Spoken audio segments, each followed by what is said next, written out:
Pues si quieres pasar, vamos al ejercicio de escuchar. Esta es la parte más importante porque ustedes nos están dando sus análisis. Bueno, muy buenos días. Estoy en un escenario bastante especial para mí porque fueron 20 años con Fuerza Aérea y ahora son 4 años con la Aeronáutica Civil.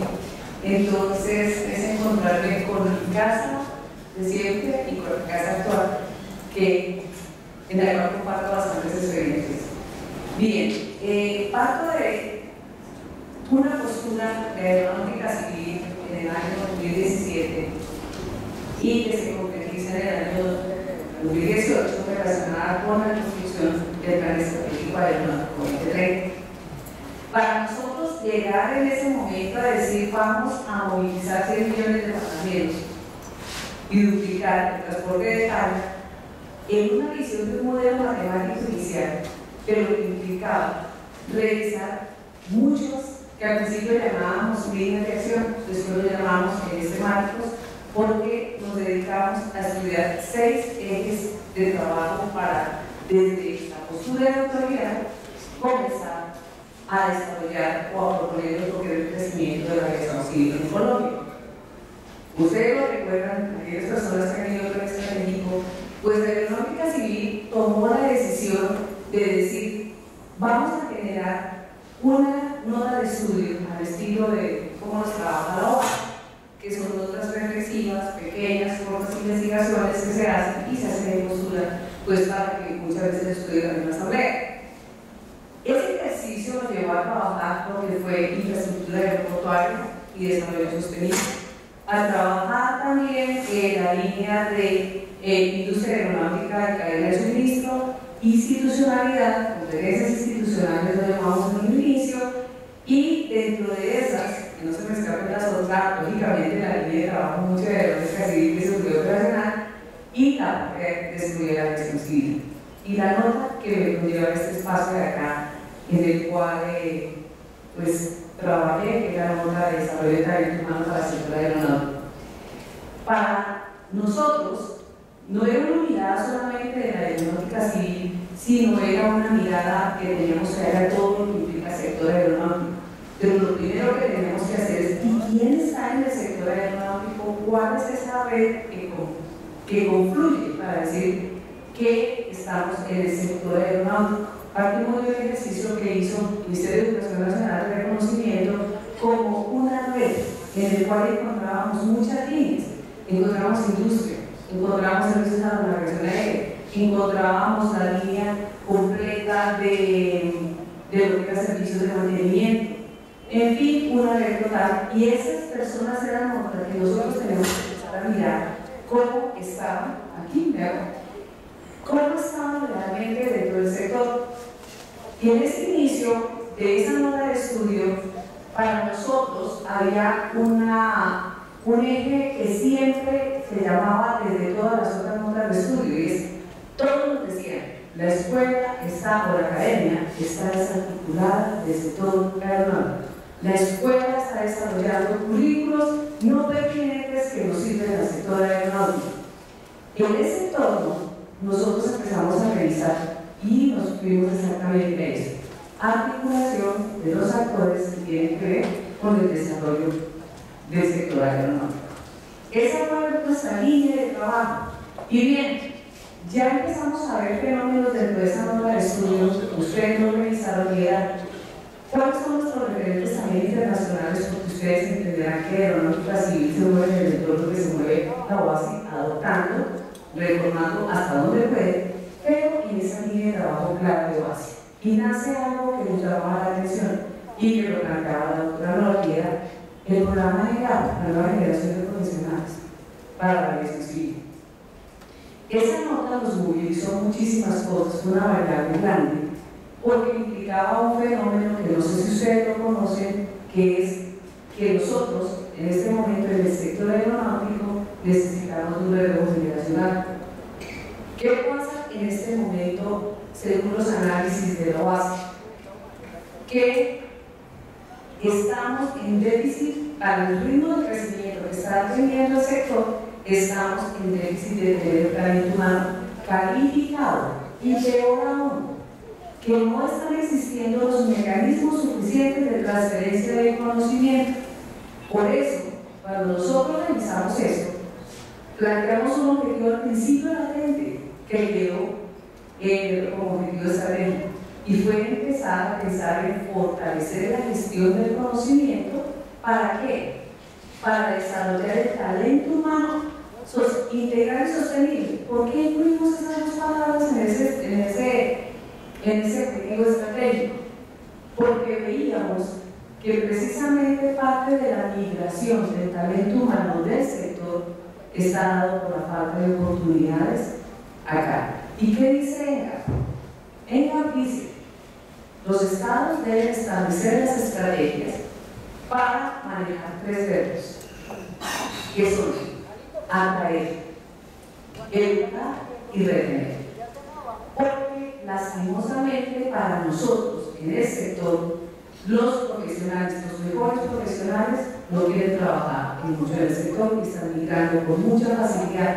Hablamos ahora con Roberto en el café y decía: la Universidad de San Buenaventura está preocupada por la situación de sus egresados en Colombia. En Colombia. ¿Por qué? Ustedes están haciendo dar una visión internacional, ¿cierto?, a esa formación. Eso nos está pasando en todos los sectores. ¿Qué notábamos también nosotros ya saliendo de la estrategia de ENGAP? En el sentido de decir, bueno, ¿qué hacemos en Colombia? Y empezamos a seguir en la nota de estudio. En la nota de estudio empezamos a revisar todas las ocupaciones que hay en el sector. Encontramos 152 ocupaciones, de las cuales nosotros en el RAC 2 contemplamos solamente 6. Pero digamos que listo, que son las personas que tienen que ser licenciadas y demás, pero no se reconocen otras. El SENA las reconoce, les normaliza sus competencias, pero realmente nosotros no veíamos el gran impacto de profesiones que se estuvieran dando. Otra cosa, dice: ¿y cuáles son las profesiones emergentes? No sabíamos en ese momento que había unas que estaban desapareciendo, y están desapareciendo. Caso concreto, los desplazadores de vuelo, porque este se dispuesto remoto. Profesiones que van muriendo y profesiones que van emergiendo. ¿Y quién está a cargo realmente de empezar a revisar esa dinámica del sector para saber que las universidades, que las instituciones de educación para el trabajo y desarrollo humano estén formando para la dinámica del sector? Veíamos, por ejemplo, que aunque no es una traba, pues porque tiene un propósito de aseguramiento de la calidad, Ministerio de Educación, por la formulación de todo lo que implica para nosotros los procesos de registro calificado y demás, pues no nos permitía a veces ser tan flexibles que era la dinámica como sucede, por ejemplo, con la Universidad de Pereira, que se va al movimiento exacto de lo que es la dinámica del sector. Nosotros tenemos que estar permaneciendo con los créditos, de que no suban y cuiden eso, y a veces no nos permitían esos currículos manejar la suficiente flexibilidad para aprender esa oferta. ¿Qué más notábamos en la nota de estudio y en ese desarrollo de investigación? Una palabra que puede sonar muy dura en este escenario, y es a veces la irresponsabilidad del sector educativo, y lo hablo del sector educativo en educación para el trabajo, y es seguir promocionando todas esas profesiones que ya no necesitan, como lo comentaba el sector. Bien, cuando todo esto se detectó en esa nota de estudio, en esa indagación, que somos honestas y lo hablo por mis compañeras investigadoras de ello, se nos quedó cortico, inclusive damos un párrafo rojo. Ese párrafo rojo ustedes de pronto no lo han notado, y es ese párrafo que decíamos con el sinsabor que logramos detectar la oferta educativa. Sí, todos los programas que se unen para el sector, pero jamás logramos detectar qué necesitaba el sector, y siendo aún nosotros en ese momento autoridad para decirle, pedir información y tener eso que me va a decir, pido información al sector productivo, no la retornamos suficientemente, y era saber a quiénes usted está empleando, ¿sí? ¿Cómo está esa dinámica? ¿A quién necesita? Pues bien, ahí para hoy este párrafo rojo sigue vigente.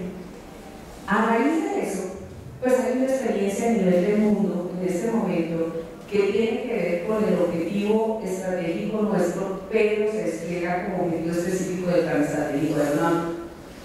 Y si ustedes lo han revisado es cualificar, ¿cierto? Utilizando el desarrollo de la Marca Nacional de Cualificaciones para el sector aeronáutico. En este caso, nosotros lo proponemos lógicamente para la aviación civil, entendiendo el programa piloto que hizo la Fuerza Aérea a través de las escuelas suboficiales con dos cualificaciones que fue para mantenimiento aeronáutico, para dos subsectores, perdón, mantenimiento aeronáutico y servicios a la navegación aérea. Nosotros cuando Fuerza Aérea, eso es una anécdota por favor, que en la aeronáutica civil se dice que no sabe la región Kazán, ¿cierto? Entonces, en ese entorno nosotros vimos que no podíamos adoptar lo que hizo Fuerza Aérea porque nuestro entorno en ese momento era totalmente diferente. ¿Qué quiere decir? Que pues no podía en este momento revisar o mirar un controlador de la aeronáutica civil versus un controlador o el ejercicio que desarrolla a nivel de Fuerza Aérea. Las competencias son otras por el sector. Bien, cuando se emana ese marco nacional de calificaciones, entonces la aeronáutica civil decide formularlo como un objetivo específico y en este momento me encuentro trabajando en ello. Se fijó un objetivo para este año, una meta, perdón, y es relacionada con analizar la capacidad institucional para asumir ese reto. ¿Y por qué queremos asumirlo? Uno, porque ya quedó en el Plan Nacional de Estado. Ya está ahí, como parte de todo lo que implica el desarrollo de la economía nacional. Cuando empezamos a desarrollar ese objetivo estratégico no fue fácil. No fue fácil porque implica para la aeronáutica tener y aliarse estratégicamente con dos actores en primera instancia. Y había un tercero que no sabíamos cómo trabajar. Y mañana va a ser el día. Este primer actor, que es responsable con nosotros, es el Ministerio de Educación Nacional. Y un tercer aliado para nosotros es el Ministerio de Trabajo. En esto que ustedes están planteando exactamente de reconocer las brechas, está el Ministerio de Trabajo bajo lo que es la red ORBET, que es como el observatorio de la dinámica laboral. Ya empezamos, hicimos la primera mesa de trabajo a nivel de las tres entidades y mañana coyunturalmente participamos en el consejo de la mesa sectorial, pues del cual somos parte, sí, pero con otra perspectiva. Y es que ustedes no lo van a creer en este proyecto que nosotros realmente hemos reconocido todo el sector. Todo. La intención real de cuáles son los cargos, las áreas y demás, lo estamos están emergiendo una cantidad de cosas que uno no se imagina. Y por ejemplo, esta, que África Javier hablará, y la industria realmente en la mesa sectorial de la participación, ¿dónde está? ¿Por qué? Porque la preocupación de la mesa sectorial ha sido la operación, principalmente. Todo lo que son servicios, pero no ha incluido a la industria. Mañana, precisamente, en la mesa sectorial se ventilará y va a estar el doctor Daniel Comenares, que es el gerente del pacto para la generación de empleo de más en el sector aeronáutico, el sector de la movilidad. Exacto. Allí se empieza a discutir algo que es reconocer ese sector. ¿Y cómo quiere que ver eso con nosotros en el talento humano? Pues precisamente que es el primer escalón que debemos tener. ¿Cómo reconocemos y caracterizamos el sector si no lo conocemos totalmente? Entonces, ese es el primer paso que se va a desarrollar en el marco nacional de cualificaciones, que vamos a estar acompañados con el Ministerio de Educación y con el Ministerio de Trabajo para empezar a hacer esa metodología que propone el marco, que tiene que ver con caracterización del sector, estudiar nuevamente la oferta educativa, reconocer la demanda laboral, que esa es la parte más difícil porque hay que hacer un nuevo Ministerio de Trabajo exactamente relacionado con las brechas de capital humano que existen y poder decir a la universidad al final de cuentas usted que debe desarrollar para el sector. En términos generales, como que los planetas y el sistema se están alineando. porque dentro de la nota de estudio, precisamente nosotros veíamos como factor un poquito preocupante era de 2 esfuerzos de nación apuntándole al desarrollo del talento humano, pero por su lado, que era el Marco Nacional de Calificaciones y por el otro lado las mesas sectoriales. Mesas sectoriales lógicamente están preocupados de qué educación, exactamente la de desarrollo del talento humano, la lista del empleo y determinar las competencias. Pero quedaba un sector descuidado, que era la universidad, las instituciones de educación superior en general. Entonces ya es un Ministerio de Educación, pueblo detecta y ya empieza a trabajar con nosotros.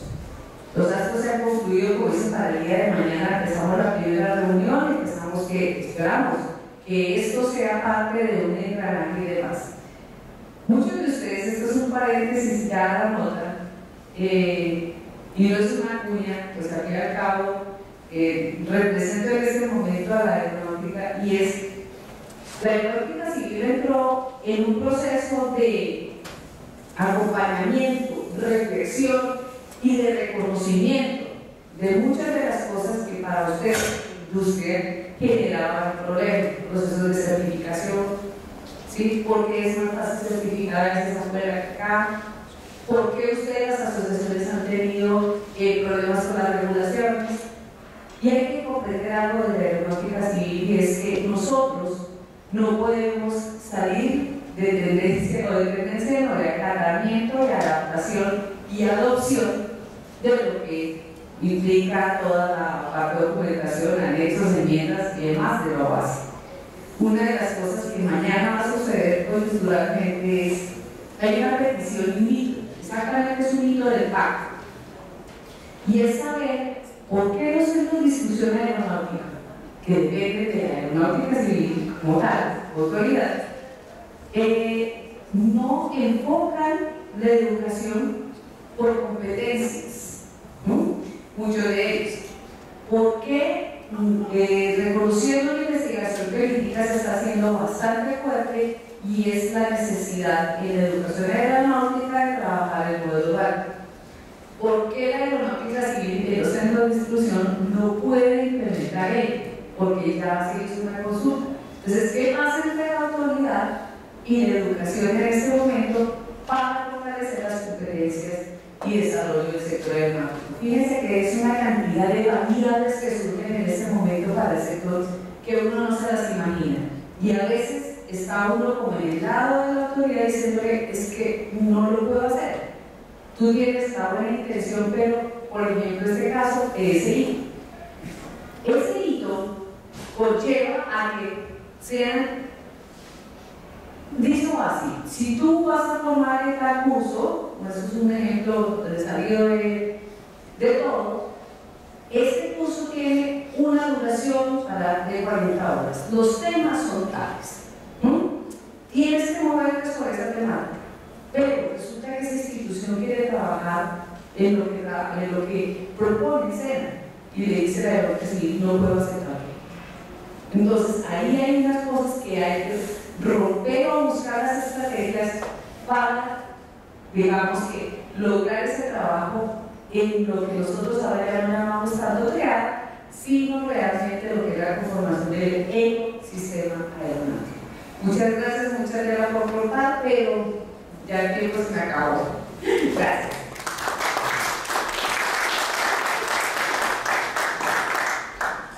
Muchas gracias.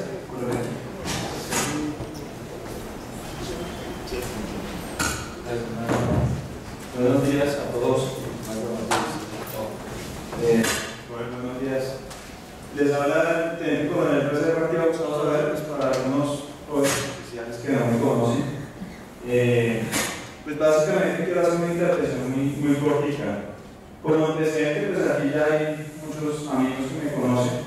He aportado como coautor o simplemente como gestor de algunos planes estratégicos que se han generado en el sector, como el de BELSA, el Ministerio de Defensa, de APOPAER, el PESCA.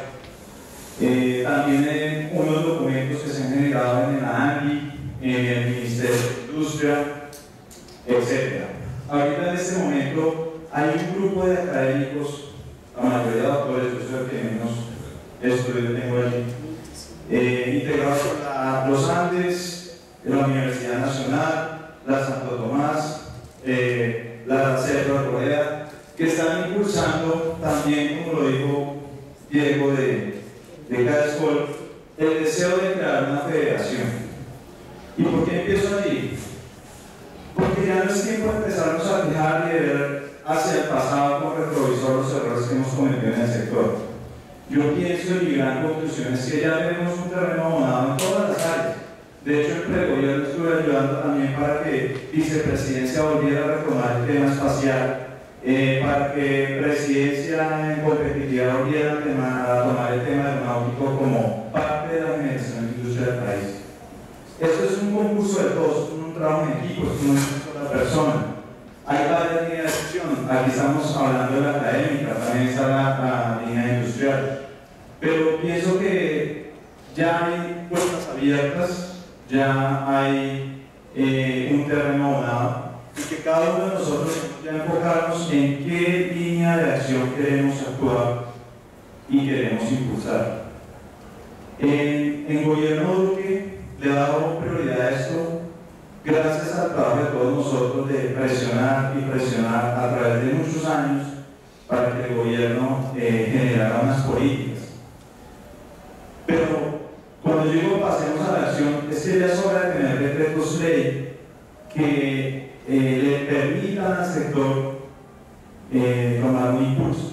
Un ejemplo, en el sector industrial, hemos hablado en muchos escenarios. Oiga, necesitamos un más conocido paralelo que existió, que se ha ido degradando, un plan Vallejo. Un plan Vallejo que existe en Colombia, en el cual la industria, por ejemplo, en este caso la aeronáutica, se está acabando la pila. ¿Me escuchan allá atrás? Sí. Mira, gracias. Un plan Vallejo en el cual, por ejemplo, la industria pueda, le pongo Vallejo, pero no necesariamente tiene que llamarse así, en el cual la industria pueda utilizar las materias primas que para este sector todas son importadas. En Colombia además vamos, bueno, no podemos decir jamás, pero pasarán tal vez 200, 300 años, qué sé yo, para empezar a producir aluminios o aceros o titanos para el sector. Todas las materias primas son importadas, por ende no tiene sentido que un industrial vaya a traer una materia prima del exterior para este sector, pagar impuestos, así vaya a una zona franca, está pagando un 35% de impuestos, para después producir un equipo, un sistema o una parte terminada y tenerla que exportar otra vez pagando impuestos. Por eso no somos competitivos. Puede alguien decirme, esto pasa en muchos sectores industriales del país, ejemplo el automotriz, y por eso va a la baja.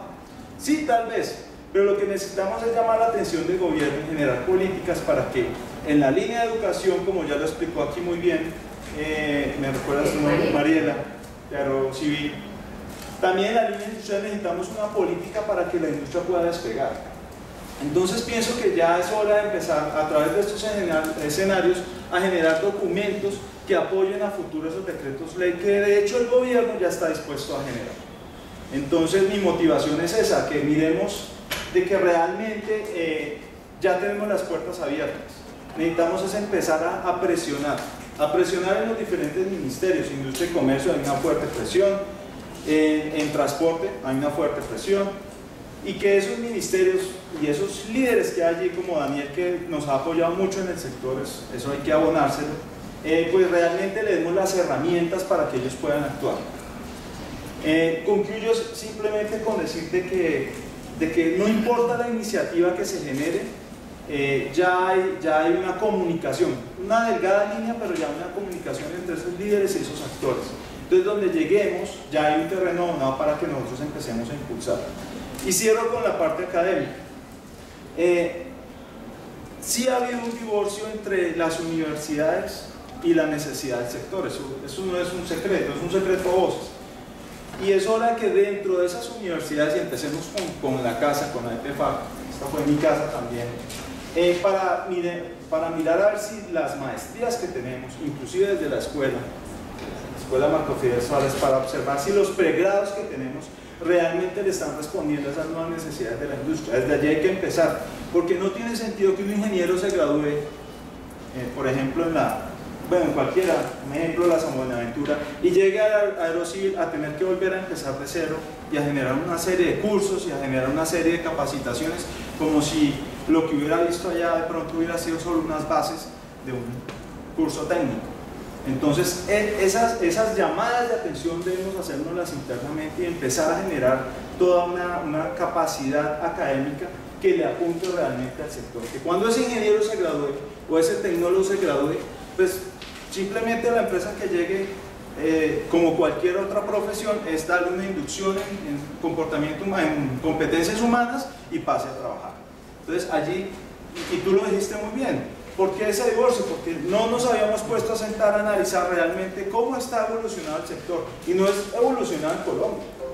Para nadie es un secreto que este sector, los papás son Europa y Norteamérica, está el 75% del mercado allí. Ellos son los que ponen las reglas, ellos son los que dicen para dónde va este sector. Entonces no tiene sentido no mirar cómo están nuestros papás, hay que mirar cuáles son los sistemas de capacitación que ellos tienen para empezar a implementarlos acá en Colombia. Entonces eso era mi gran aporte, muchas gracias. Y a sus órdenes.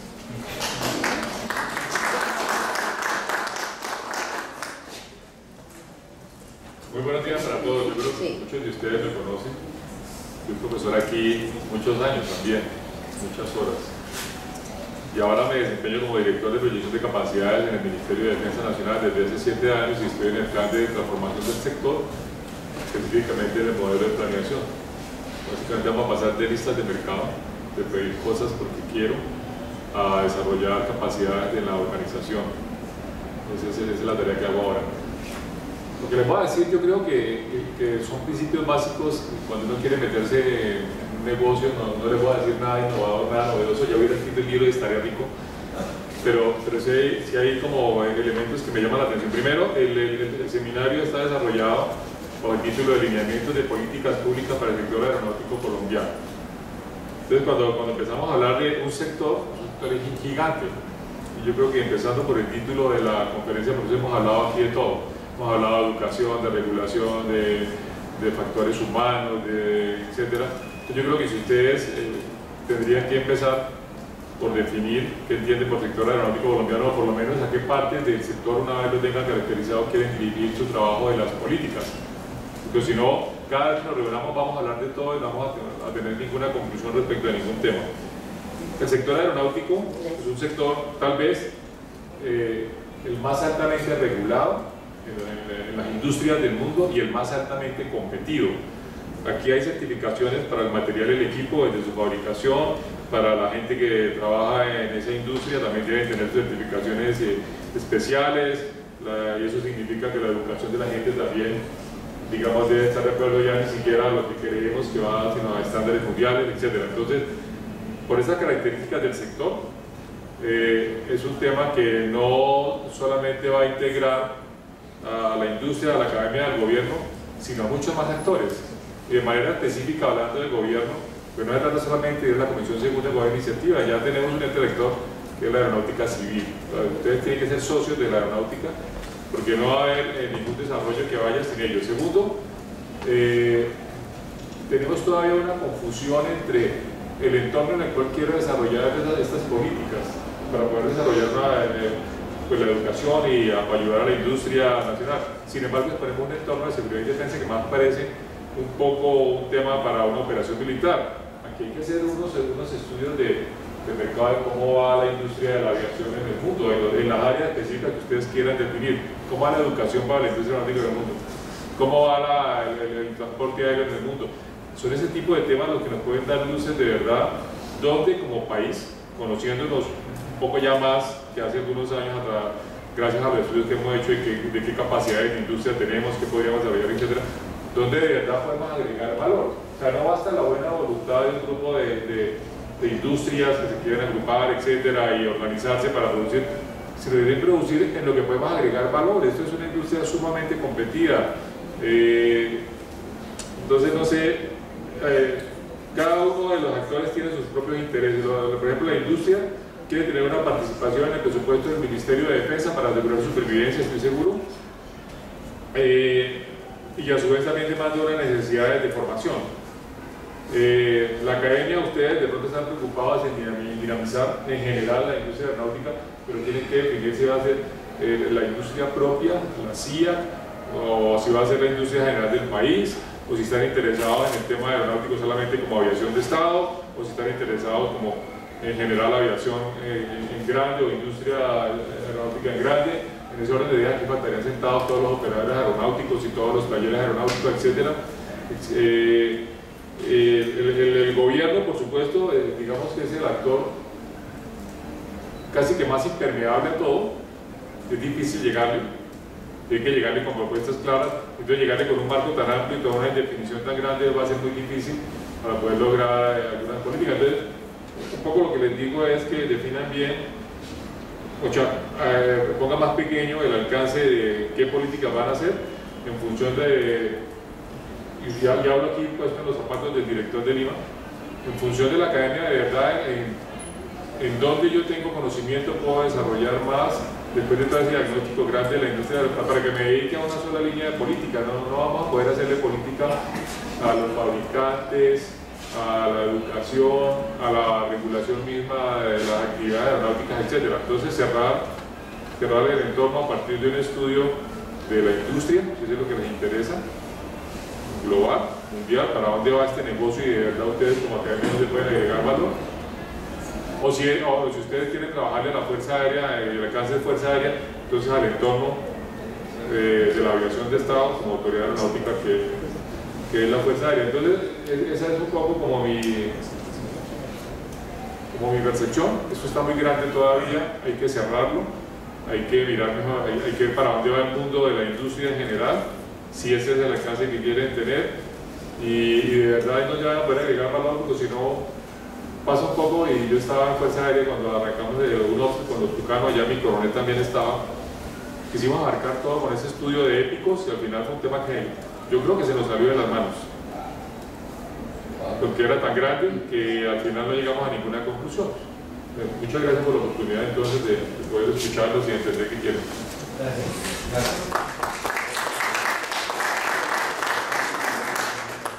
Bueno, buenos días a todos. Yo soy el coronel de la Reserva Activa de la Fuerza Aérea Colombiana, Álvaro Molano, con algo de experiencia en estos temas.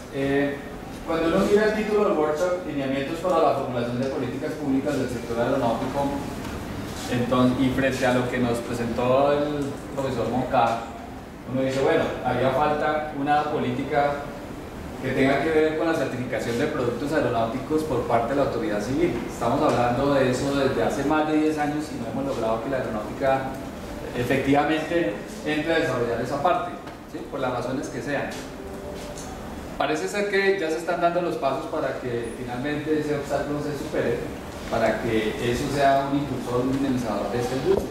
Pero también podríamos hablar de una política de compras del sector defensa al sector, ¿correcto? Podríamos hablar también de una política de que los beneficios de los proyectos offset vayan a las empresas y que se supere ese síndrome que hay al interior del Ministerio de Defensa del agroingreso seguro, ¿sí? De que finalmente la preocupación es cómo hacer beneficiarias a las empresas de los proyectos de offset, ¿sí?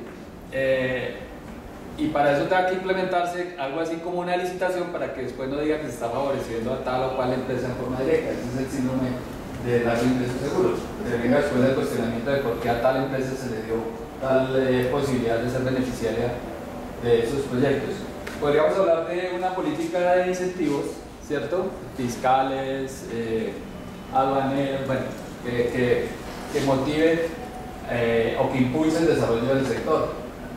Más que una política, como nos menciona el profesor Moncada, hay por ahí un COMPES, y deben haber muchos COMPES que en forma directa o en forma tangencial tratan del tema, pero el hecho de que estén en un COMPES no hace que por sí mismo se ejecute, que todo el mundo salga corriendo a darle cumplimiento. Entonces es importante que existan esos documentos, es importante que queden plasmados, especialmente digamos en este momento en el que estamos viviendo cerca de los pactos por el crecimiento y el desarrollo de empleo del gobierno nacional, que todo eso quede, que todo eso se ejecute, pero al margen de la necesidad que tenemos en el sector de que el gobierno se involucre, de que el gobierno formule esas políticas y las cumpla, es importante tener en cuenta que el sector no solamente lo hace el gobierno, el sector también lo hacen las empresas, ¿sí?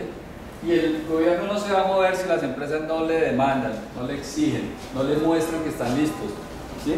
No le muestran esos proyectos, ¿sí? Decía aquí que el gobierno es impermeable, ¿sí? No se inmuta, yo diría es inmutable, ¿sí? Salvo que haya el interés de un grupo de personas por sacar esto adelante, ¿sí? Desde la perspectiva de la iniciativa privada. Y también el otro actor en este sector pues es el sector académico. Ya pues aquí han quedado desnudados algunos de los problemas que hay con el sector, y es que también se requiere que ese sector entre a ser parte activa del desarrollo del sector. Entonces, entre todos presionando al gobierno para lograr hacer que finalmente el gobierno cumpla esa misión de impulsar, desarrollar el sector. Hay que hacer una cosa que se llama lobby. Eso muchas veces es mal visto, ¿sí? Muchas veces dice, se logró tal o cual ley en favor de tal o cual sector económico. Eso per se no es malo, ¿sí? Cada sector económico defiende sus intereses, para eso están creados. Y que hagan lobby y logren que les aprueben una ley o que les aprueben algo que los beneficie, per se no está malo, ¿sí? El asunto es que muchas veces se utilizan esos temas para tergiversar lo que finalmente busca la industria. Entonces, tengamos en cuenta que esos tres actores tienen que trabajar en llave. La política ayuda, es necesaria, pero tiene que haber trabajo de todos los que están involucrados en el sector. No nos podemos sentar a esperar a que el gobierno algún día, y el gobierno pues es algo bastante etéreo, ¿no? O que algunas personas en el gobierno algún día amanezcan inspirados y digan vamos a fortalecer, vamos a favorecer, vamos a ayudar, vamos a impulsar, si nosotros no le estamos mostrando la necesidad de que sea de esa forma. He tenido la oportunidad de ser jurado de 3 tesis que hablan de clústeres, ¿sí? Y hay algo que no se expresa bien o hay algo que no queda suficientemente claro. Cuando uno lee esos documentos, pareciera ser que el clúster, cuando en la forma como están hechos los documentos, pareciera ser que el clúster es la solución a todos los problemas y especialmente del sector, ¿sí? El clúster es un elemento a través del cual se hacen cosas, ¿sí? Es un elemento a través del cual esas 3 partes importantes intervienen para que la industria se desarrolla. Y hay algo que se minimiza, que es el mercado. Hay algo que no se le da el valor, realmente es el mercado. Si no hay mercado, no hay iniciativa privada que busque lograr las ventajas o los beneficios que da tener ese mercado, ¿sí? Y a veces esto es la discusión de qué es primero, si es el huevo o la gallina, ¿sí? Entonces yo no hago nada porque no tengo mercado. Y el mercado no me compra si yo no tengo o no estoy listo para producir en el mercado. ¿Qué es primero? ¿Sí? ¿Por dónde arrancamos? Entonces, el combustible de todo esto, en esta industria y en cualquier otra industria, es el mercado. Si hay mercado, entonces ese mercado motiva esa iniciativa privada que le va a demandar al gobierno, que le va a demandar a la academia que esos recursos estén disponibles para producir algo y entregárselo al mercado. Ese mercado genera dinero, que es el que hace que todo se mueva. Entonces, es importante tener en cuenta ese aspecto. Si una de las políticas es que el gobierno o el Ministerio de Defensa le compra a esas empresas, tengamos en cuenta que ese mercado es limitado, ¿sí? Y en alguna parte de la presentación del profesor Moncada decía el crecimiento del transporte aéreo de personas y de pasajeros. Ahí hay algo que no es tan obvio, ¿sí? Cuando nosotros lo vemos de esa forma, vemos que hay un mercado para mantenimiento de aerolíneas, pero hay algo que no es tan obvio para nosotros, que es que en la medida que ese mercado está creciendo, que las empresas que dominan el mercado tienen vendida la producción de aeronaves de los próximos 9 años, esas empresas no pueden darse el lujo de esperar a que sus clientes esperen 9 años a que les entreguen los aviones. Esas empresas están buscando cómo ser más eficientes en sus cadenas de producción y están demandando más proveedores. Ahí es donde hay oportunidades de mercado para empresas colombianas que logren llegar al estándar de poder generar productos que se puedan utilizar en esas cadenas de producción. Entonces, eso es un mercado que, por el volumen mismo del tamaño que tiene, genera una dinámica que hace que la iniciativa privada pueda ir en ese sentido. Entonces, eso para que lo tengamos en cuenta, ¿sí? Ahí hay oportunidades reales, hay oportunidades palpables. Airbus pone una oficina aquí en Bogotá por muchas razones, ¿sí? Las más evidentes tienen que ver con vendernos el Eurofighter. Las más evidentes tienen que ver con vendernos aviones a las aerolíneas. Pero algo que está ahí por debajo, y no es ni tan debajo porque de alguna u otra forma ha sido público el interés de ellos de contar con proveedores colombianos. ¿Cuántos proveedores colombianos que se identificaron en el proyecto de Épicos trabajan por esa empresa? 1, 2, 3. ¿Sí? Digamos, ahí lo que hicimos, como lo menciona Nicolás, fue abrir una caja de Pandora. La abrimos y ahora qué, ¿sí? Salieron muchas cosas de ahí, ¿y ahora qué? ¿Qué hacemos con eso que sacamos de ahí? ¿Sí? Entonces sí nos quedamos cortos. Uno de los temas que en su momento se planteó dentro del proyecto era generemos los clústeres. El otro era generemos unas políticas de compra a nivel del sector que finalmente no sucedieron, se generaron muchas expectativas, pero también nos dimos cuenta de las dificultades que tiene el sector empresarial colombiano. Una de esas dificultades está en cuando nosotros íbamos a visitarlos, no compartían información. ¿Por qué?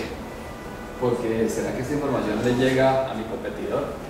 ¿O será que cómo voy yo a quedar en el examen? Si yo pienso que soy non plus ultra y en el examen resulta que no lo soy, ¿será que yo puedo resistir saber realmente cómo estoy?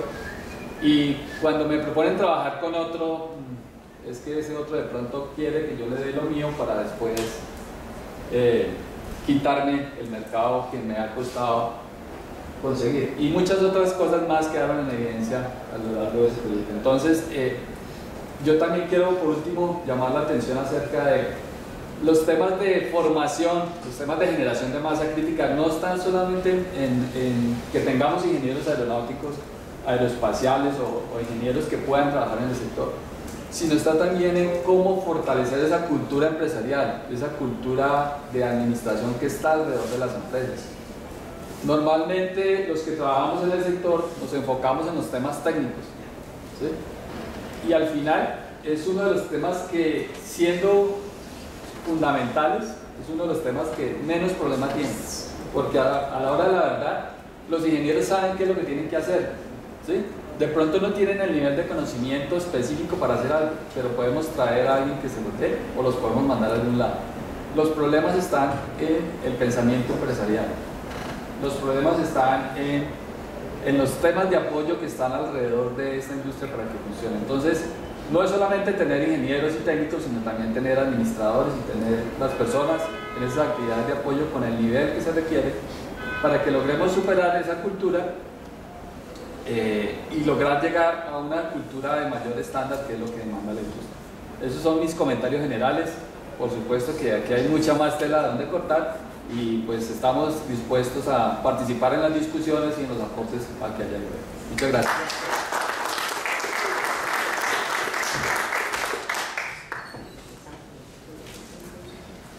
Buenos días a todos. Mi nombre es Sergio Acevedo. Yo soy actualmente doctor en Ciencias, magíster también en Ciencias de la Universidad Nacional. Venía a hablarles un poco más sobre la parte académica, cómo tiene que ver la investigación, el desarrollo, en la innovación de las nuevas tecnologías que nosotros tenemos hoy en día. Entonces vemos que es la importancia, no solamente anteriormente se veía como en la parte industrial, ¿no? Hoy la vemos ya que acapara todas las partes, tanto también con un sistema de gestión de calidad que sea óptimo para que esto vaya todo de la mano. Entonces, ¿qué les quiero mencionar? Pienso que desde el plano sí se tiene que tener en cuenta, se tiene que integrar la parte académica en toda la parte que tiene que ser a nivel industrial y a nivel de transferencia de tecnologías y nuevos conocimientos. Este nuevo conocimiento, ¿qué pasa? ¿Qué sucede? Se ha visto muy opacado hacia un lado solamente, hacia la parte de la academia. Podemos decirlo que solamente las universidades, y lo que nosotros queremos que es hacer alianzas, se deberían empezar a hacer alianzas de parte de ¿qué? Universidades con la parte de empresas y la parte de empresas con la parte de Estado. Al realizar esto, nosotros ¿qué podemos hacer? Podemos hacer que crezca o vaya aumentando el nivel, ¿cierto? Pero ¿qué sucede? Por ejemplo, hoy en día nuestro conductor de ciencia y tecnología es Colciencia, ¿cierto? Pero muchos de ellos tienen planteamientos de programas de investigación, de proyectos que no están muy bien aliados con la industria, están solamente ligados a la parte de la academia. Últimamente se ha venido trabajando con la parte industrial, empresarial, y yo creo que eso debería ser casi como un 50-50%. ¿Por qué? Porque realmente yo me considero, yo que soy becario, fui becario por parte de Colciencias Doctores Nacionales, salgo y realmente encontrar trabajo era una parte muy difícil, porque están formando personas con alto capital a nivel de conocimiento, pero salimos y no encontramos realmente en Colombia dónde. Entonces, ¿qué es lo que preferimos? Mentes fugaces, salir a otros países donde realmente pues todo el conocimiento que adquirimos tanto a nivel académico y a nivel de investigación lo podamos llevar a cabo en ese sentido. Entonces, lo que se quiere hoy en día es que también la industria y la parte de empresas se alineen con las universidades. ¿Para qué? Para que realmente ese capital que estamos formando de nuevos doctores, nuevos postdoctorantes que estén saliendo, queden en nuestro país, no se vayan a otro país. ¿Para qué los estamos formando? Y es una de las cosas que salía en un artículo hace como 1 o 2 semanas que les comentaba hace un momento a la doctora, y decía, ¿en qué sentido? ¿Serán becas, créditos o serían realmente endeudamiento de personas que quieren formar un mejor país, un mejor futuro y una mejor calidad de vida, ¿cierto? Entonces, los invito a que tengamos en cuenta que no solamente la academia se ve en un plano de que nos formamos ingenieros, nos formamos técnicos, nos formamos como profesionales o hacemos una maestría, sino que realmente le demos el valor agregado a toda la parte del sector industrial y el sector de empresas. También ahí es importante la economía naranja que se está viniendo hoy en cuenta. Esta también abarca muchas cosas que nos van a poder ayudar a que el capital humano vaya creciendo. Otra de las cosas también es la deficiencia que tenemos nosotros en las probabilidades, en la disponibilidad de dineros que dan para proyectos. Si nosotros hubiera una mayor disponibilidad para todo este tipo de proyectos, nosotros haríamos que la investigación aumentara. Si nosotros aumentáramos, como decían al principio, el desarrollo sería mucho más grande, mucho más evolucionado. Pero si no lo hacemos de esa manera, créanme que sin investigación nosotros vamos a seguir siendo el país que estamos ahora. No, si queremos ir desarrollándonos, obviamente no vamos a subir del tercer peñón al primero. Va a ser lentamente, pero lo podemos ir haciendo de la mano. Entonces pienso que son políticas que nos van a ayudar a que en general, tanto las universidades, las empresas y como es también la parte de industria, tenemos que empezar a desarrollar la investigación. No solamente en qué, ¿por qué? Lo digo en ese sentido, porque yo trabajé en la industria y también trabajé como director de ciencia y desarrollo de nuevos materiales. Trabajé también en la academia, en toda la parte de investigación, y hoy en día soy también docente acá en la Universidad Militar. Entonces he visto varios campos en los que decimos todo está integrado, pero pues cada uno ve su horizonte o su paisaje como lo quiere ver.